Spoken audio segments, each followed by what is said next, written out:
Good afternoon, everybody out there. This is Dr. Duncan McCollum coming to you from McCollum Wellness Radio. It's a great day here, and you know what? The good part is that you have the rest of your life to make the dreams that you've been thinking about come true. And really, I was listening to an amazing guy that I was introduced to named Joe Polish, and he said some pretty interesting things that made me take pause of my own life and try to realize what it is that I would like to accomplish in the next 5 years. I'm just turned 69 years old, so I'm not a spring chicken, but I still have a lot of life in me. And, I really want to be able to enjoy the things that I've planned that haven't come to fruition yet. Maybe you're out there with some of these dreams and desires that, you kind of take a look at life. Sometimes we take a look at life as a spectator watching things go by when actually, we're in the driver's seat and we're our own quarterback. So we have to have good plans and good plays in order to, get the touchdown that we're looking for. And there's a few different things that he said that really caught my interest. And, he said, success isn't what you get, it's who you become. And I like that because, he also said, if you're going to succeed, you're going to succeed by getting ripped off by a lot of people along the way. And that's because you have a giver's attitude. And when you're willing to give, people will take advantage of you. You've probably noticed that. And what people do is they start to hold themselves back to where they don't trust people. And then you kind of put a lid on your life. And the unfortunate part is you're doing to yourself, what you wouldn't want to do to somebody else, which is limit their ability to live and enjoy their life. So I'm going to, there's a couple things I wanted to go over today. Definitely the fact that wherever you are in your life, you can make a brand new decision to do something different. The real issue that we all run into is that we sabotage ourselves by falling prey to those things that keep messing us up. And I want to talk about one thing that he talked about was intimacy. And, intimacy can be a very intimate subject. But what Joe says, intimacy is a mutual exploration of a shared safe space. So that could be with a caregiver, that could be with some of your friends, your animals. You definitely have a mutual exploration of a shared safe place with your animals, your spouse, your kids. And sometimes these things get abused, those safe spaces. And he says abuse takes away the safe space. So, here we are on planet Earth. We all have our health to keep in check so that we can move forward with our dreams. And, it's been said many times, many places that we all have challenges. We all have things that are getting in the way of us exploring and enjoying our life. But when you have a health problem, everything else pales. So we really need to take stock of our health and where we are and set some goals to change things. Or if everything's going great, then, this probably isn't for you. But, I think that it's important to kind of go, okay, where am I at? Let me write down 5 things that I would like to have in the next 5 years or a year. And better health probably should be on that list. I know that it's one of those things that we take advantage of. And, I've been around the block with my body. Where I grew up, I had a brother that passed away, took his life at age 16. I was 9, and my mother died shortly after that, and of grief. And I'd also suffered a terrible injury a couple years later. I broke my back. It went undiagnosed. And I was also severely dyslexic, where basically I couldn't read. And the medications I took to cover up the pain in my back didn't help me. So I ended up going through life pretty much with rose-colored glasses on, and those rose-colored glasses were basically drugs that kind of kept me out of reality and put a distance between my pain, my unhappiness, and the world around me. And I remember one day I was in this exact room I'm in right now. It was a music room at the time, and I had all the musical instruments I had. We had a great band going, 4 female singers, 5 musicians, and you just come in the room and clip a switch, and the whole thing would ignite with electrical instruments. And it was one evening, it was late night, and 3 a.m. I was playing piano, trying to play piano. I had some scotch or something that I was drinking. I'd been, smoking a bunch of stuff and putting stuff up my nose, and terrible things up my nose, not just cocaine, but the other stuff as well, meth and all this kind of stuff. And it was 3 a.m. I was 27 years old, and I all of a sudden felt like my heart was going to stop on me. And it was a scary moment. It was one of those times where you just like hold on to something real, like the piano that I was playing or the table that I was standing next to. And I just went, okay, wow, this is it. This is where my life ends. This is where I've come to. This is my path, my journey, And I was able to snap out of that moment, and I walked a couple blocks away to the cliff here in Aptos, and I was standing on a cliff in a private vacant lot looking down, listening to the ocean. And I just kind of took stock of my life, and I was thinking, all right, well, I had a great upbringing, even though my parents were both alcoholics. They never loved each other. They fought all the time. My brother at age 16 was doing so poorly after a car accident. He had terrible headaches, and we didn't know about concussions back then. So they gave him aspirin, which caused the brain bleed to go more. And he eventually couldn't handle it, and he took his life, which basically killed my mom. And I remember going to the hospital with her. I was maybe 14 at that time, and she was in her mid-50s, and she developed terrible ovarian cancer. And if you don't know about ovarian cancer, it's silent until it isn't. You don't have symptoms of it until it's there. And, now I know that they say that talcum powder or baby powder is one of the biggest toxins. And my mother put that all over everything all the time. And, I'm sure that had something to do with it. But the toxicity on her body had to do with the toxicity in her heart and in her brain. And together, those are what killed her. And I came across that later. I do a lot with toxicity now, understanding this. But we grew up in a neighborhood where there were a lot of doctors, and we played with the kids and went to dinner at their houses. And I remember standing in the room with my mom being diagnosed, or one of her cancer meetings.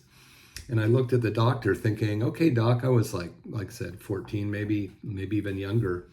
And I looked at him and I was thinking, okay, come on, doc, let's get mom fixed. And I could see in his eyes that she wasn't going to get well. I could see in his eyes that he had no solution for her.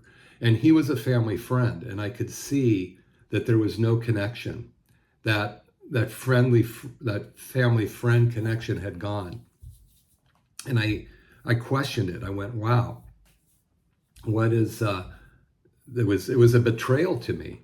And, actually going on the timeline, probably before that, I fell out of a tree, a branch broke in Cal Berkeley on Tightwad Hill watching a Cal football game in the rain. And I fell probably 20 plus feet in a seated position on a very steep, muddy hill. and slid down that hill. My two friends, Bill and Andy, Bill's still one of my best friends. Andy, unfortunately, has passed on. They had to carry me home, and I was in so much pain. At that point, it was in the 60s, 1960s, and kids were still seen and not heard back then. So I was taken eventually to the doctor after given pain meds for a sprain or whatever, and they just said, it's just a sprain, it will go away. Take some medication. Nothing else was done. Well, that pain never went away, and it was very debilitating. It would come and go to greater or lesser degree, but it was always there. And being a young kid, I didn't know any better but to go out thinking it was just a sprain and doing things, and then I would regret it. Well, pretty soon, growing up in Berkeley, in the 60s and 70s, I started listening to the music of the day, and one of my favorite bands were Jefferson Airplane. And, there was a song called White Rabbit, and by Grace Slick would sing it, and it was, Go Ask Alice. The drugs that your mother gave you never did anything at all. Go ask Alice when you're 10 feet tall. And, I listened to Alice, and I got very involved in drugs, and it basically almost killed me. So that was probably 14. So for 13 years, I medicated myself incredibly with just about anything that I thought would make me happy. I also was dyslexic. I was diagnosed with dyslexia in first grade, and I made a C backwards, and rather than saying, do it this way and do it a billion times so you get it, they immediately labeled me as dyslexic. And so that label's pretty tough. My friend Billy, the guy I mentioned earlier, and Andy, we would butterfly hunt. And, one day Billy, we were catching some kind of like a monarch or something, and Bill gave the Latin name to it. And I was going, what are you talking about? And so he gave that Latin name. I couldn't even pronounce it. But as time went on, we played with a lot of mercury. I had a lot of mercury in my mouth because, I felt like I watched Grandma take her teeth out one night and thought that was better than having to brush them every night. So I decided, I'm just going to let my teeth fall out so I don't have to brush them. Stupid things kids do. These thoughts that we make change the trajectory of our life. And here we are now. And the reason I'm telling you all this is because we all have our story. Mine will pale to yours, I'm sure. But I want to, just for me, myself, I was listening to this guy, Joe Polish, and going, wow, I can make a difference. I can change what I'm doing today. And, being 69, I'll be 70 in a year. And I figure I've got 10 good years left of being able to ambulate and do what I want, still want to do the John Muir Trail. And at 80, I have a lot of patients in their 80s that are doing fantastic. Many patients in their 90s some of them are doing well, some aren't. I have patients in their 50s that aren't doing well. It's one of those things that you have a chance to make a difference. You just may not know your way out. Like Jimi Hendrix says, right? There must be some kind of way out of here, said the Joker to the thief. And so we've got to get relief, and you can do that by setting your dreams and goals and finding the right things to move you forward without sabotaging yourself, which we all do. We're our worst enemy so many times. And so it's just, like, hey, if there's a time to do something, it may be now for you. So anyway, this is Dr. Duncan McCollum, and I'm just talking to you about some things that happen in life. There are events in our life, and you never know when they're going to come, that can change the trajectory of your life dramatically. And a lot of us wait for those things to happen, and oftentimes they're not where you want to go. They're not the trajectories that you would like. They're the ones that take you down a path that you never thought would happen to you. It's like driving down the road and you see an accident, everybody slows down and looks blankly at that accident, and we all do it. And it's like, well, what if that was you? Oh, well, it happened to me. Well, it does. And we can have a huge impact on our own lives by making some changes, finding things to listen to, look at, books to read. There's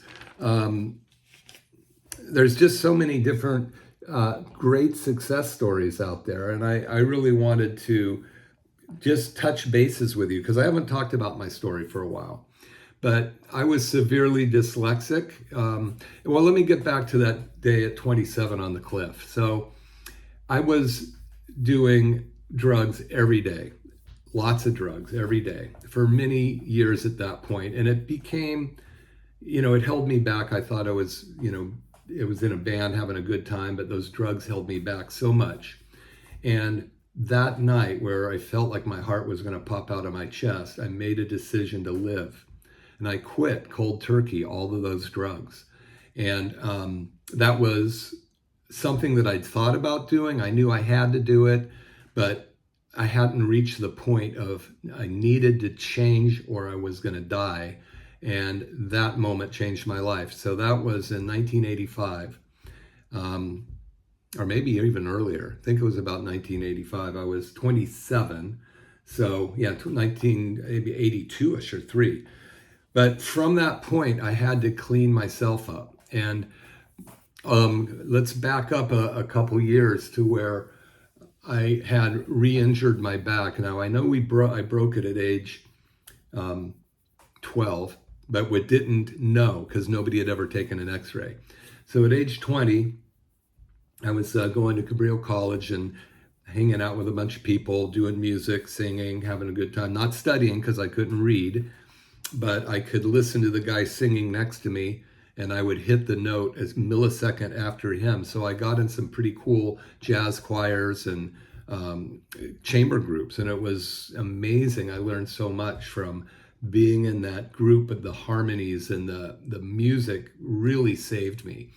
But anyway, one day I'd re-hurt my back doing something crazy, and I was flat on my back in this house right here, about 25 feet from where I am right now.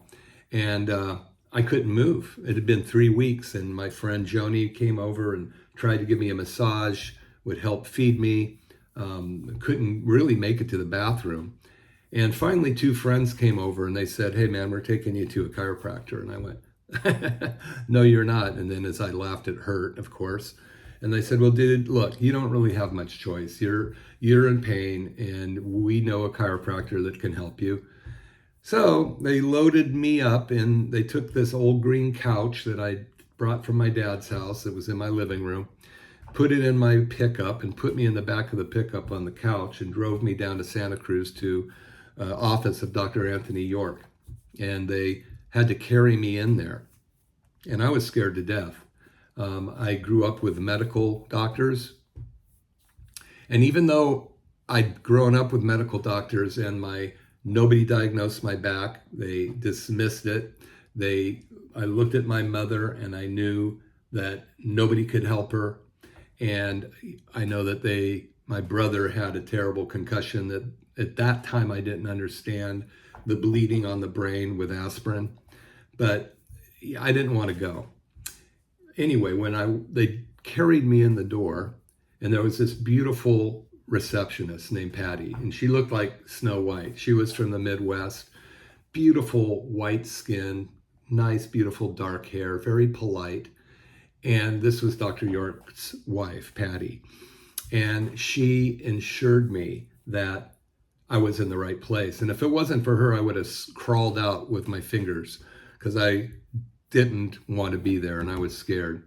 So anyway, Dr. York came and got me, and they took me in the back, and he asked what happened. And I said, "I don't know, I did something and hurt my back." I was on drugs at the time. I'd probably been drinking. I'd been on some weird pills somebody gave me. That's the only way I could even move. And even then I was in severe pain. So Dr. York said he wanted to take an x-ray of me. And I Well, I just didn't know what to say, and he needed me to stand up, which I couldn't.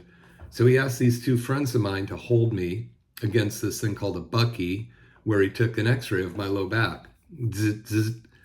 And then he disappeared into a dark room, and I heard all this noise, splashing. I'm lying on his table, sweating, dismayed, figuring that the Golden Gate Bridge would be my next choice because I'd been in so much pain for so long. And by the way, so many people come into my office as their last resort. They've gone through this same gamut as me. They've been suffering. They've tried all these different things. Today, there's so much you can find on the internet that may or may not work, may cause more harm than good, lead you down a bad path.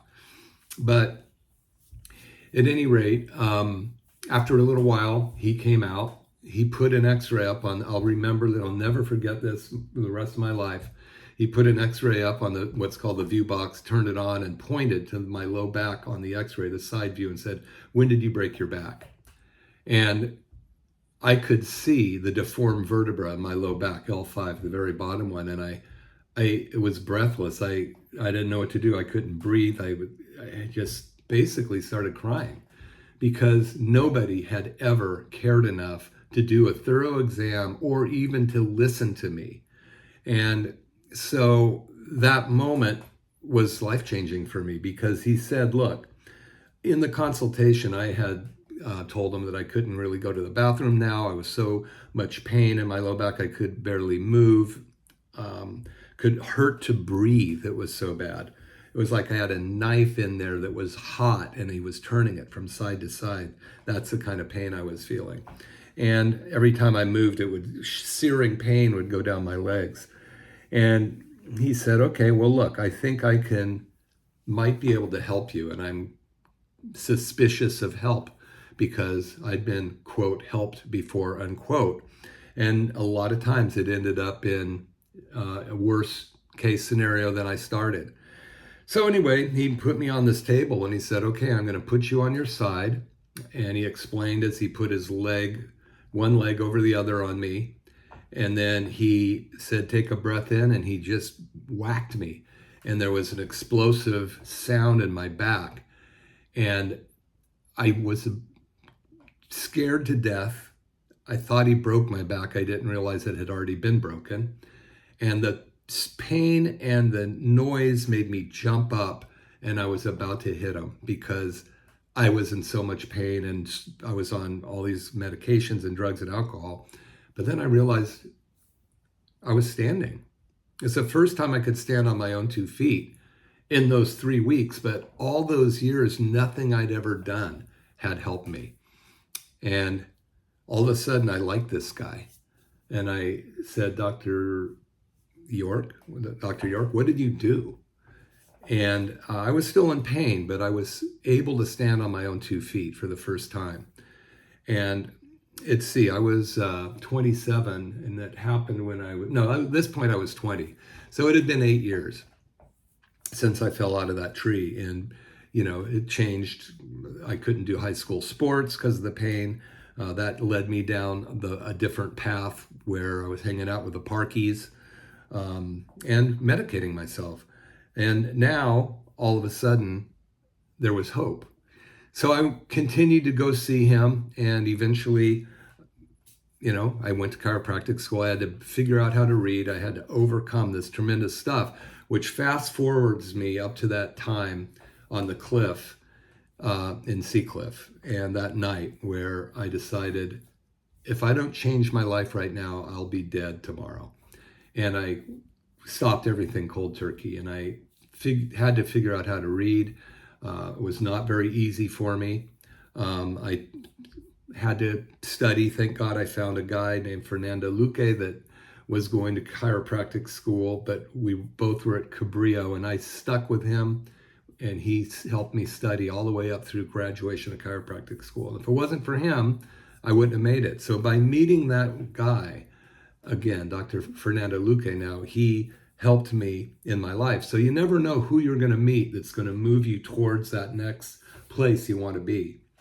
So I graduated in 1989, and about a week or two around the earthquake of 1989 in Santa Cruz. And there was a guy named Ignacio Piazza in practice at the time in Aptos, and I went over to see him.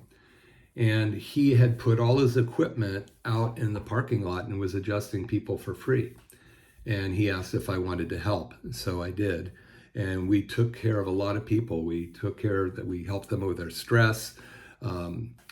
Just putting the hands on people is so huge in moments like that. And I remember that moment of the first person out of chiropractic school that I put my hands on, and I could feel the tension in their body, and I could feel that tension go away as, I found where their body was locked up, what we call a subluxation in chiropractic, and I reduced the subluxation, and which means take pressure off the nerve, and their eyes looked so relaxed and kind, full of kindness afterwards. And that's the fulfilling part of helping people is, that you're giving to them what was given to me, without Dr. York adjusting me. And those two guys, I have no idea who they are, who took me to Dr. York's office in the back of my own pickup. I don't remember who they were. I wish they would come and say hi to me. But that was many, many, many moons ago, 20 years. So that was 50 years ago, 49 years ago, those guys took me to my first chiropractic adjustment. And, I've been in practice for 35 years now. So there's a lot of things that I've seen and done, and people that I've helped and people that I knew I couldn't help, or I tried to help and we weren't able to. So the thing is to realize what's going on with health today. I think we're very lucky to be in the time we are right now, even though we live in the most toxic time in human history. There's 250 billion tons of toxins dumped on the planet every year, and it's not going to go away very quickly. But our body has to adapt to these. What stress is there to help you adapt. Stress, we need stress in order to become stronger. You sit on the couch all day and you have to climb up a hill, you probably won't be able to do it because you haven't stressed your body to hardness yet. That's what happens when you pull taffy, if you've ever done that. You pull it and pretty soon it's that stress of pulling it makes it so it's stronger than you.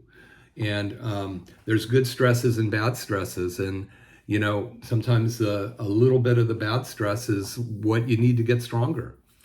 For instance, in our digestive system, we have 100 trillion bacteria called microbiome or microbiota in our intestines. To the large extent in the United States, the microbiome in our gut is very unhealthy. We usually have I like to just call it three different types of bacteria. The good ones would be the ones that digest carbohydrates, which are sugar, all the way up to broccoli. Those are carbohydrates. The ones that digest meat, which actually breaks down to sugar as well. And then ones that digest fat. So if you're going to eat a broad meal of those different types of things, you need different bacteria from each walk of bacterial life that are going to be able to digest your food for you so that you can get the nutrients out of that food, get it out of your intestines into your bloodstream, and then deliver it to the 75 trillion cells, which are the only live part of your body besides you, who, may be a spiritual being, if that's what you believe, or what your thoughts might be, but those 75 trillion cells need fuel. A spiritual being doesn't need fuel. It just needs to have guidance, and goals and things along that line. But those, if those microbiota or those microbiome are unhealthy, which in the most part they are in our country, because these opportunistic bad guys take over and they invade our intestines, and then they take a stronghold and they're grabbing up the food stuff we eat, and instead of going through the process of a healthy bacteria producing good vitamins and minerals, it eats that stuff and creates bad toxins that now are in our intestines and leak into our bloodstream and make us sick. It causes inflammation in the body. And so this has happened over our lifetime. And we think, oh yeah, get some acidophilus, take some antibiotics, get some acidophilus, take a few days and forget about it. You're not helping the gut like you may think you are. And even, I don't know what the medical doctors say now when you're on antibiotics. They may or may not say get some acidophilus or bifidus, but not with the amounts that you need, and not for the length of time that you need, and not in the variety that you need. So a lot of us take things like acidophilus and bifidus, and we develop a monoculture about a mile deep, but no width. And so that's why you want to eat healthy organic food from different fields, and the microbiome that live in those different plots of land are going to be different. They're differing from plot to plot. Those get into the food and they get into your body, and then those help propagate the vitamins and minerals and amino acids and fatty acids that you need in order to live and to feed those 75 trillion cells. We're just finishing up a 30-day challenge at my office, and we're on the last week where we're having people do potentially a 3-day water fast if they were up to it. Sometimes it's a 24-hour water fast, and you can't do this unless you prepare your body for it. Be like running a marathon after you've sat on the couch for 5 years watching the boob tube. And you can't do that to your body. It's a gradient approach. We do want to stress it. We do need to challenge it, but it is a gradient in order to get your body to be able to be healthy. Even there's a lot of people out there doing different types of diets, like the ketogenic diet or the carnivore, and they're learning all this online because it's free. And sometimes the information that you're getting there is as good as what you pay for. There's something called dirty keto that people at the beginning, about 2018, 17, when we were first putting these workshops out, people would get on there, they eat all this junk food, and they would fast incorrectly, and they would get sick, and they would either quit, or the sickness would turn on bad genes and create chronic disease. Because chronic disease is typically, 100% chronic disease comes from chronic inflammation in the body. In fact, I was at a brain seminar this last weekend with some neuro scientists and some functional neurologists, which are this particular group. There's only 600 in the country, and they were talking about chronic brain issues and chronic inflammation on the brain, and dementia. Like 50% of us over 50 are faced with potential Alzheimer's disease or Parkinson's disease. I'm seeing more Parkinson's disease walk into my office now and than I've seen in years. And brain fog and all these type of things are signs of a toxic environment that's finally taking hold and is affecting your health. So chronic disease is leading to chronic toxicity that a body cannot get rid of because the downstream detox pathways aren't working very well, leads to chronic inflammation, and those 75 trillion cell walls become inflamed, so you can't get substances in and out of them well. And then you get a chronic disease because inside those cells there are DNA, and the bad genes get turned on because of the toxicity in the cells. And there's 3 sources of toxicity that we are subjected to. There's physical, chemical, and mental emotional. And those of you that listen to my show know that we have vitamin G at our office, best vitamin you can ever get, and it's within your grasp. It's called vitamin G, is called gratitude, 100% gratitude. And the when you feel gratitude and express gratitude and actually really, really touch bases with it, you get endorphins released in your body. Serotonin is the very satisfying, loving hormone or neurotransmitter that actually makes you feel great about life. The other one, dopamine, is kind of good, but it becomes addictive. Dopamine is the neurotransmitter that's a feel-good transmitter that you get when you indulge in things. Like when you want that ice cream or that pizza, or you're going to be on the internet scrolling, even though you have something to do, you're on the internet scrolling and you're looking at stuff that you either agree with or disagree with, and it's creating hormonal responses in your brain, and that can cause inflammation. The stinking thinking can cause inflammation in your body and your brain. So, with chronic disease, which a lot of us have, it's said that 95% of us have something called leaky gut or intestinal permeability, and to some degree. And a lot of people, look at the autoimmune disease right now in our country. I think that there was an article that came out of Michigan University a few years ago that said 80 million Americans have multiple chronic diseases. 80 million Americans, multiple chronic diseases. Well, then how many have just one? Right now, we know that our children have chronic disease. I think 50% of them, or something ridiculous, have some kind of chronic disease, and 1 out of 33 are on the autism spectrum. Why is that when the Amish don't have any in their group? What are we exposed to that they're not? Toxicity of many forms. So when we look at chronic disease, inflammation on the brain, how do you want to be remembered, or how do you want to remember, or how do you want to go out? I know a lot of people that listen to my show are probably a few decades along the way. And there is a choice that you can make. It doesn't have to be huge. You can just start doing a little bit at a time, which is maybe what your body can handle.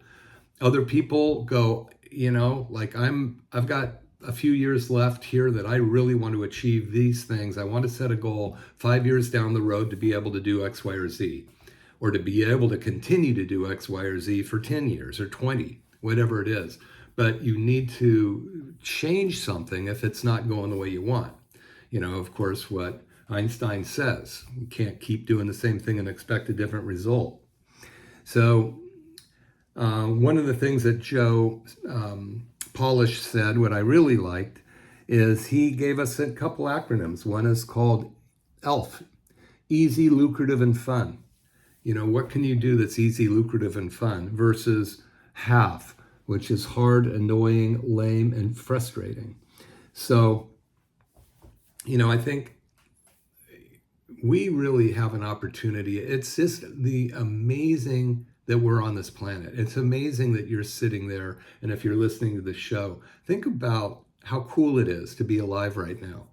And maybe on a scale of 1 to 10, there's different parts of your life. There's you as an individual. There's you that wakes up in the morning and has a dream or a goal to do something. Then there's you and a family member or somebody that you're close to in your family, if you have somebody or you don't. That's a scale of 1 to 10 in that area. How's that doing? Then there's the groups that you're part of. How is it going with organizations, at the job, if you are working with the group in your neighborhood that you might hang out with? How do you stand in that group, or the planet in general, people in general? How are we doing and what are you doing or not doing, and what is your goals or not goals of contributing to what's happening in the world? We're either the effect of it or we're some kind of cause over it, so we can do something to help people. And guess what? The greatest gift in the world is giving. The highest potential that we have is to create and to serve. And so if we can serve other people, the serotonin levels in your brain will become so much better than if you're trying to serve only yourself. Because when you do that, it's dopamine, it's indulgence. And we want to really do stuff to help other people. That's where the serotonin comes. Now, what's interesting about serotonin, it's a neurotransmitter. 70% of the neurotransmitters that produce serotonin are in your gut, your digestive system. And if you have an unhealthy digestive system, that most of us do, leaky gut to some degree or other, you're not going to feel good until you get that digestive system working. It's like turning on the hot water and there's a broken pipe. You never get the hot water. So with your digestive system, those serotonin receptors aren't producing the serotonin. They're not getting into your body, and they're not going to make you feel good. So it's very important that we understand how to fix our leaky gut. We do that by handling what's called the downstream detox pathways, which is your liver and your kidneys and your lymphatics. So the liver is the biggest detox organ in your body. It's right in the middle of your stomach, right behind your lower rib cage, and it filters all of the blood. 4 times a minute, that blood goes through the liver.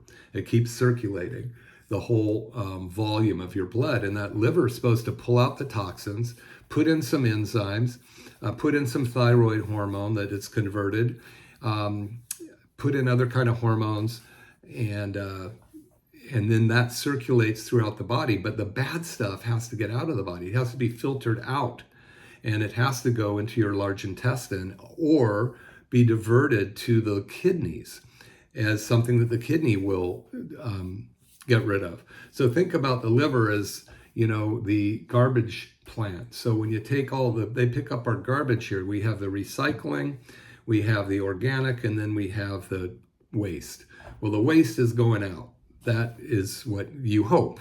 And if you're not going to the bathroom a couple times a day, you have those toxins staying in your body, and it's going to cause inflammation, and it's going to leak through the leaky gut lining, get into your bloodstream, and it's going to make you sick. So we've got to make sure that the garbage service is paid for. We have to make sure that you are able to eliminate correctly. And different type of different things that you could get at the drugstore that might help you go doesn't mean that you're actually fixing the problem. So the right way to fix this is to change your diet.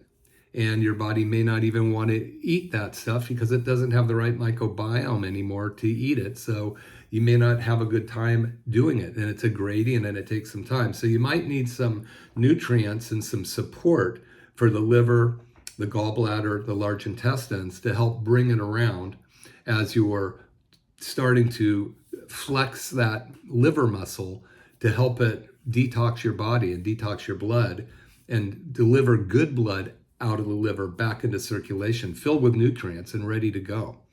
So that is one process where we really want to help what we call the downstream detox pathways, which is the liver and the kidney. And then the lymphatics, if you don't know what those are, the lymphatics, there's something like 4 times as much lymphatic fluid in your body that there is blood. And this lymphatic fluid flows around in the body. It moves by muscle contraction. It's like squishing a tube of toothpaste in your feet. When you contract your muscles, that lymphatic drainage goes upstream against gravity by contraction up into the heart, and then the heart sends it to the liver. The lymphatics are drained out of there and dumped. Okay, so it's like if you ever seen one of a snake eating a mouse or whatever, you can see that contraction as that mouse moves along down towards the snake's stomach. Well, that's how the lymphatics work in your body. When you use your muscles, those lymphatics push up and push that fluid from the toes back up to the ankles, to the calves, to the thighs, up into the gut, into the veins, and into your heart. And then your heart pushes out of your body. And it's interesting that even the pumping of the arteries in those arteries in your feet, the veins are close to there, and that pumping will also help push the toxic blood back, the deoxygenated blood back up to the heart to get more oxygen to go do its duty again. So chronic inflammation is causing tremendous health problems in our body. In fact, they say that 15 out of 16 causes of death, 15 out of 16 most common causes of death, and for anybody over 50, is chronic inflammation. So all those diseases, heart disease, stroke, autoimmune disease, cancers, all the different types of diseases, 15 out of 16 of them that are killing us have chronic inflammation at their root.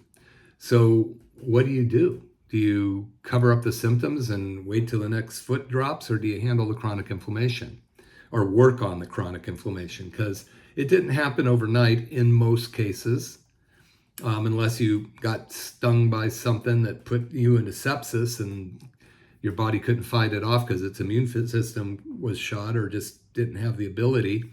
Then it's going to take a long time for that chronic. It's a long and windy road to chronic inflammatory death. And, we used to die of old age. Now we die of chronic disease. It doesn't have to be that way. There's a lot of things in play to help us learn how to be healthier. And I think the United States, being the sickest country in the industrialized world, in the next 10 years, we should reverse that. We could become one of the healthier. We should move up. Ever since I've been in practice for 35 years, and even before that in chiropractic school, the United States rated about 47th, 48th, 50th in the world for health, meaning that there were 46 countries healthier than us. And I found that really hard to imagine, because we spend more money on medications and drugs than anybody in the world. But then I think back to my mom, with dying of ovarian cancer back there in the 60s. She died in January 1st, 1973, the year I graduated from high school. And the medications that they gave her, they didn't help her.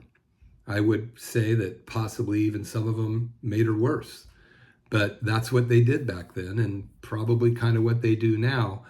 There is no cure for cancer yet. And since 1913, when the Society for Cancer came along, put together by Rockefeller, at the same time he started knocking out all the holistic schools in the country. I think he knocked out 138 or 180 of them.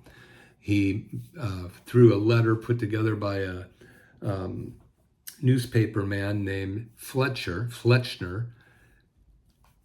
saying that all homeopathic, the only medicine was allopathic medicine. Everything else was quackery. And they closed down many colleges, and pharmaceutical drugs were put into play, made from sulfur type drugs, came from oil. So it became a huge monopoly, and all of the colleges, medical colleges, were funded by the pharmaceuticals. And if you didn't do what they said, they'd take your funding away. If it was a workable system, we'd be the healthiest country in the world, but we're not. And, you can't keep doing the same thing and expecting a different result unless that result you get right now is exactly what you want, which is $4.7 trillion a year spent on healthcare in this country. Last year it was 4.3 trillion. This year it's 4.7 trillion. And they even say they, meaning the powers that be, say that 70% of that money is spent on covering up symptoms, managing disease. And a lot of it, the rest of it might be for emergency surgeries. But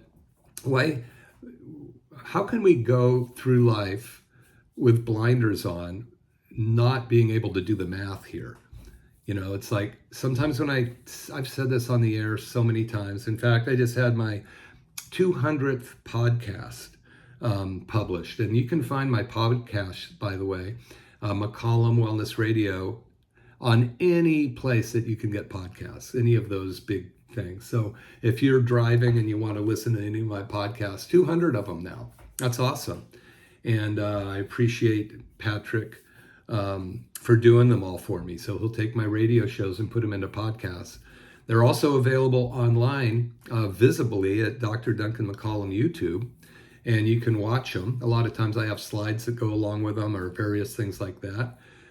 But my goal and purpose is to challenge your health beliefs and maybe help you make a change that could help you with your life, help you become healthier.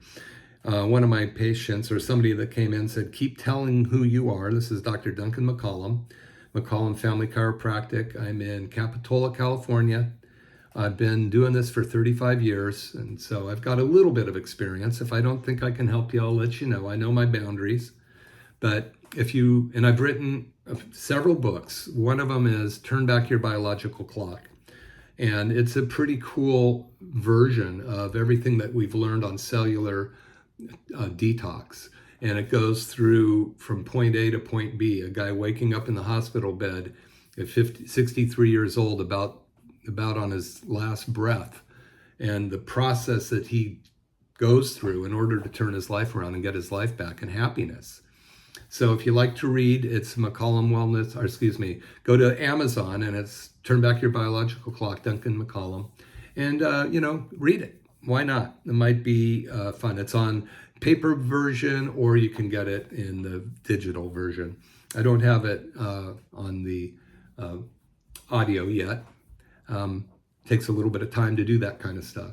So chronic disease is caused by chronic inflammation. Chronic inflammation is caused by chronic toxicity. Heavy metals, molds, hidden infections, glyphosate, forever chemicals, all these type of things build up in a body that is not trained to eliminate them. So you have to be able to train. Just like martial arts, somebody throws a punch at you, you either need to block an attack or Tai Chi, take that energy and move it aside and let that energy go past you. I prefer that rather than the battling. Battling would be like, hitting cancer with chemotherapy. That would be an aggressive martial art. Fight, fight, fight. Who's going to win? And if you're fighting that battle with two hands tied behind your back because your immune system isn't working, I don't think very many of them will be the victor. And so it's so important that we learn how to keep our body healthy and learn how to use our body's energy to heal, to move out of the way, to avoid the toxins. And we can help you do that. You can always come into my office. I never charge to sit down and talk to you. My number is 831-459-9990, 831-459-9990. This is Dr. Duncan McCollum. I'm in Capitola. I'm a chiropractor. I specialize in helping you regain your health, removing the blockages in your body, whether it's physical, mental, or physical, chemical. And we give away bottles of vitamin G, which is 100% gratitude. And when your body starts to feel better, the gratitude is easier to feel. Gratitude releases serotonin, the feel-good transmitter. Stay away from dopaminergic type of things because that's addictive and it makes you feel good until you're done. Like you eat all that pizza or that ice cream, you don't feel good afterwards. That's a dopamine high versus a serotonin, which is a very satisfying high. So Dr. Duncan McCollum, McCollum Family Chiropractic. This is McCollum Wellness Radio. And I really appreciate you guys out there, and I want to help you if I can. And, remember, success isn't what you get out of life, but it's who you become. And I listened to this guy, Joe Polish, the other day, and he's changed my life yet again. So give us a call, Dr. Duncan McCollum, 831-459-9990. Have a great day.